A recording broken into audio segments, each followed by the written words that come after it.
Thank you very much, Chitra. I'm sorry, but my wife took my keys today, my car keys today to Lisbon, so that's why I didn't come on time. So, as Chitra said, I'm the deputy mayor or vice mayor, wherever you want, of the Municipality of Cascais, and I will try to make here a sales pitch of my municipality. I must advise you, because I'm a politician, of course, and politicians, it's the part, being a politician is the dark side of my CV, and nobody believes in politicians, so I'm trying to do a sales pitch. So I don't know if it will work, but I will try. So I will try with facts, some facts and figures about my municipality. I'm very passionate to talk about my municipality because I was born here 40 years ago, and my municipality is the 5th largest municipality in Portugal, with more than 200,000 inhabitants in a territory of more or less 100 square kilometers. Actually, that figure over there, no, I'm sorry. That figure over there is not right anymore. We have in Cascais more or less 20% of our population are expats. We have more than 120 nationalities and a beautiful coastline, as you may see, of more than 30 kilometers. We have 4 universities. One of those universities, Navarra School of Business and Economics. Navarra School of Business and Economics is the new campus is under construction. It will be the biggest campus in Portugal. It's a top 20 business school in Europe. In the Financial Times rankings, the Master in Finance is the 14th in the world. So we are very proud to have that university here, and we are now starting the construction of a medical school with a partnership, a strong partnership between the Maastricht University and Catholic University of Lisbon. We have also a hospitality management school and a healthcare school. We have 65 public schools, 11 international schools, of course, because if 20% of our population are expats, we need to have international schools. We have a Swedish school, a German school, we have several English schools. 2 of those are offer IB degree, so we must have this kind of infrastructures and facilities and services for all those expats that now are living in Portugal and more precisely in Cascais. We have 5 hospitals, and we have been rewarded with the best Portuguese maternity. As Chitra said, we have a very important museum. We have 17 museums in our municipality because we invest a lot in culture. We have almost 500,000 visitors a year. And this museum over here is the House of Stories from Paula Rego. Paula Rego is the most world-renowned artist, contemporary artist, Portuguese artist in the world right now. And this building over here has been awarded with the Pritzker Architecture Prize. It's like the Nobel Prize for architects. We have more than 6 square kilometers of parks and green spaces, 11 large parks, 96 kilometers of walkways and bikeways, all of these because 1/3 of our territory is a natural park. Actually, we are inside the natural park. Martinhal is right in the beginning of a natural park that represents almost 1/3 of our territory. It's completely protected by law, and we want to keep it that way because we think that it's one of the most important assets that we have nowadays in the world, because we must think about sustainability, and for that, and all the work that we have done in our natural park, we have been awarded as one of the most sustainable tourist destinations in the entire world. But most important than my sales pitch is to give you a bird's eye view of what others think and write about us. And Monaco has dedicated an entire issue about Cascais with this very inspired title, Why Should We All Move to Cascais? I don't have the space for you all to come to Cascais, but we are attracting now very positively talented people to come buy houses here, rent houses here, and to raise your children here. We want, that's our strategy. CNN has talked about our beautiful beaches, very much a pretty bold comparison, saying that Cascais is the Portuguese Hamptons. We are not Hamptons, but we are trying to be a more family and cozy place than the Hamptons, because we have culture, we are nearby a capital city, 20 kilometers away, we have a private airport. It's different, our positioning is quite different than the Hamptons. Reuters talked about one of the biggest light festivals that is organized every year here in Cascais, and focus from Germany, the excellence of the beaches of Portuguese Cascais and Estoril. Estoril is a part of Cascais, okay? Because the brand of Estoril for several years has increased a lot in terms of brand equity, because they used to hold there the F1 championships and the MotoGP championships and the Estoril Open in tennis. But actually Estoril is a small parish of Cascais. So we are a big council with, as I said, 100 square kilometers, and Estoril is a small part of it. And I will talk about Estoril precisely more later in my presentation. So our history. We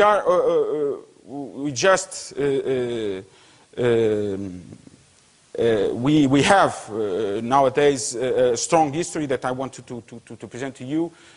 We are commemorating now 653 years old, and it all started as a small fisherman village. And since the beginning, we have a very entrepreneurial spirit and innovative spirit. Because let me tell you this little story about our municipality and our mindset. I hope you will interpret it well, because those 2,000 fishermen that used to live here, being so innovative and talented for the wrong things, but do you know that Cascais is right in the beginning of the Tagus River? All the ships coming into Lisbon with the gold and silver from the Portuguese colonies, they came through Cascais, okay? So the coast of Cascais was the beginning of the Tagus River. So these guys back then used to put some fireplaces along the coastline to fake the Lisbon city. Okay, so those ships full of gold and silver, they came into Cascais thinking they were arriving to Lisbon, and then the pirates, not fishermen that used to live here, they assaulted the ships, and that was the beginning of Cascais. And some of those families came as lords and nobles afterwards, and they built all the chalets and castles that some of those chalets that nowadays you see in Cascais. So, but the first turning point in the history of Cascais was in the 19th century, when King Louis I has chosen Cascais to be the official holiday destination of the royal family. So, together with the king, a lot of rich families, all the nobles, all the important people of Portugal came to Cascais and again built all the chalets and castles that you nowadays see in Cascais. So that was the first, after the beginning of our municipality, was the first turning point in our history. Since then, the first electrical illumination experience in Portugal was done here. The first tennis match was played here. The first football match was played here. The first Portuguese film production was held here. The first sailing regatta was held here. So we like to be early adopters since the beginning of our municipality. That's our positioning. That's our mindset. We are very tolerant to the difference. We want to attract talented people, as I said. So all these events came first to Cascais and then to the entire Portugal. And the second turning point in the history of Cascais has started in the beginning of the 21st century. of the 20th century. Why? Because the then... No, I'm okay. I'm used to talk. Okay. Thank you very much.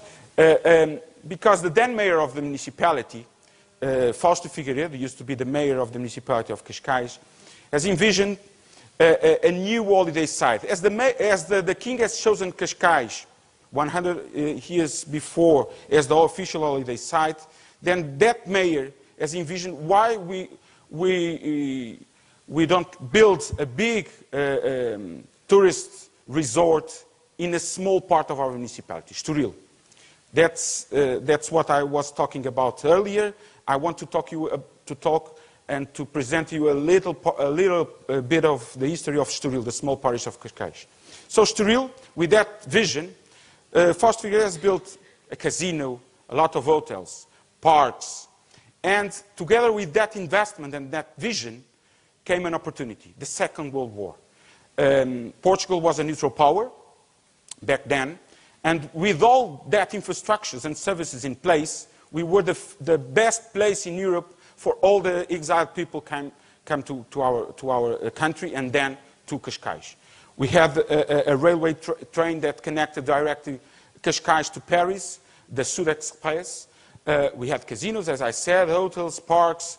It was a safe place, a tolerant place, so tolerant that, let me tell you this, in one hotel that you used to have, and we still have, the Palace Hotel, used to be the headquarters of MI5. And on the other side of the street, we used to have the Park Hotel that used to be the Gestapo headquarters. So we are pretty tolerant, and we live with this kind of differences very well. Ian Fleming, the author of James Bond, used to live there. He was an MI5 operative, and the first lines of the first of the novels, the Casino Royale, were written there. And Casino Royale is inspired on the Casino Estoril, of course. And so that was the second turning point in our history. But again, our positioning is very high-hand. Kings, bankers, politicians, that was our position since the beginning of our story. So our motto is this: to make Cascais the best place to live, a day, a week, or a lifetime. So to work on this motto and mission, we must have some facilities to offer. That's why we have those schools. That's why we invest a lot on the police department. That's why we invest a lot on our fire department. That's why we invest a lot in the healthcare system. Because when you choose a place to live with your family, it's very important for you to know if you have an hospital nearby, if you have good schools for them to stay, good hotels to stay again, parks, everything. You have to check a big and long list because it's a very important decision in our lives. Where is the place where I want to be happy, where I want to raise my children, where I want to bring my family. So having that decisions in place, we have invested in all the items on that checklist, and we are investing a lot. That's why all the money that we get from the taxes from all those rich people that buys houses here, and the money that we get from the gambling, because we have the casino, it's invested in the police department. Okay, it's the role of the central government to invest in the police department, but we do it anyway because we need for our core business, for our strategy, for our mission. So how do we measure success in the municipality of Cascais? In the public sector, it's not easy to measure success. In the private sector, you have the top line and the bottom line, and it's very easy. You have very precise KPIs that you can use to measure your performance, measure your success. In public sector terms, it's not so easy. So our perspective to look to success is citizen satisfaction, visitors satisfaction, families satisfaction. That's the way we look to our mission, it's the way we look in processes. We need to be very ethical in terms of our decisions. We support Shita and Roman, but why we support Shita and Roman?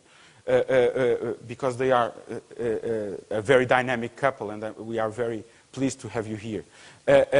Because they are completely aligned with our mission. It's completely clear and transparent to the society, to the body of voters of Cascais, why we are supporting this venue over here. But why do we invest in sailing events? Why do we invest in Formula One events? So everything must be very, very transparent, and because we are accountable to our body of voters every 4 years, because we have a 4-year term in Portugal. Our positioning is global. We are not competing with cities in Cascais, in Portugal. We are competing with Biarritz, we are competing with the Côte d'Azur, we are competing with cities all over the world. So that's our positioning. Right in the deep of the crisis of Portugal a couple of years ago, Cascais was growing as a rocket because we are not competing in this championship, because we have that positioning absolutely global. Because right in the middle of the crisis, a lot of expats were choosing Cascais to come in and buy houses here and pay taxes here and be happy here. So that's the way we are positioning. Our management is sustainable and transparent. Transparent, I already talked about it, and sustainable because we only have this planet to live. And I don't know if you believe in God, I do, but this territory is unique. We don't have another Cascais to try again a new endeavor. We just have this one. So that's why we want to preserve it. And everything we do is sustainable. And we value and empower our employees. In the municipality we have 2,800 employees. And they are the ones that keep things as you may see now, and as you see now in our municipality. And we value them a lot, and we empower them a lot. So, strategic areas, education and knowledge. Because our benchmark, international benchmark, and our studies and market research that we have done, one of the most important items of that checklist when you choose a place to live, okay, if you have good houses, if you have good infrastructures, but your kids come first. And if you have a place where you know that they have the best schools in town, in place, in the country, you will choose that place for you to live. You will do everything that you need to go there and put your kids there, because you know that their future depends on that education that they have in that place. So education and knowledge is very important for us. Health and well-being, those hospitals, those healthcare facilities, because it's the second item in that checklist that we have found out in our market research. The third one, quality of public space and environment. I already talked about it, but we try to keep all the streets clean with beautiful green areas, because you don't like to live in a dirty place, awful place. You like to live, okay, with good schools, good education, healthcare facilities, but in a nice place. The third item of that checklist. And then, because the Maslow pyramid is there, and we have to live with that, when you have all the basic needs already checked on that checklist, you need other things to inspire you and to keep you happy. And cultural offer is very important. That's why we have those 17 museums, and we are working on more museums now to be open this year. A classic car museum and a public art museum that will open till the summer. And public safety, because nowadays a lot of expats that are coming to Cascais are coming from Brazil, are coming from Russia, are coming from Northern Africa, are coming from Asia. And safety It's very important for them, and that's why it's the fifth area very important for us in strategic terms. Infrastructures. We have a Congress Center that belongs to the municipality. Again, it's not the biggest Congress Center, but it's very exquisite. In terms of architecture, it's a very beautiful place, a very beautiful venue, because we are targeting very niche markets in terms of congresses. It's not a big venue, but it's a beautiful one. We have a private airport. Actually, it's the fourth largest airport in Portugal, and it works as the private jetting and the executive jets airport for the entire Lisbon region. A motorsport racing track, a marina. All these facilities belong to the municipality. An hippodrome also belonging to the municipality, and 48 charming hotels. And this one, Martinhal, is one of those 48 charming hotels. And 85% of our hotels are 4- or 5-star hotels. And our RevPAR and average room rate is the highest in entire Portugal. So again, our positioning, very high-hand, very exquisite, looking to VIPs to come to the municipality. Worldwide events. Strudel Open. Strudel Open is an ATP2 event that we host every year. World-class sailing. The America's Cup World Series, the first of the series, were held here. 3 minutes. Okay. The first of the series were held here. The RC44 World Championships are held here every year. The TP52. So all the top classes in sailing come to Cascais every year. World Surf League, the World Championships of Surfing are held here every year. The World Corporate Golf Challenge, the Global Champions Tour in show jumping is also held here. And many, many more top events in the world are held here every year. And just to finish, because I'm trying to be very concise, just to give you a brief presentation of our participatory budget. Because we believe in democracy 2.0. We believe that we politicians, we don't know everything. We need to listen to the body of voters, not just every 4 years, but in real time, if you want. So that's why we have put in place this citizen participation budget.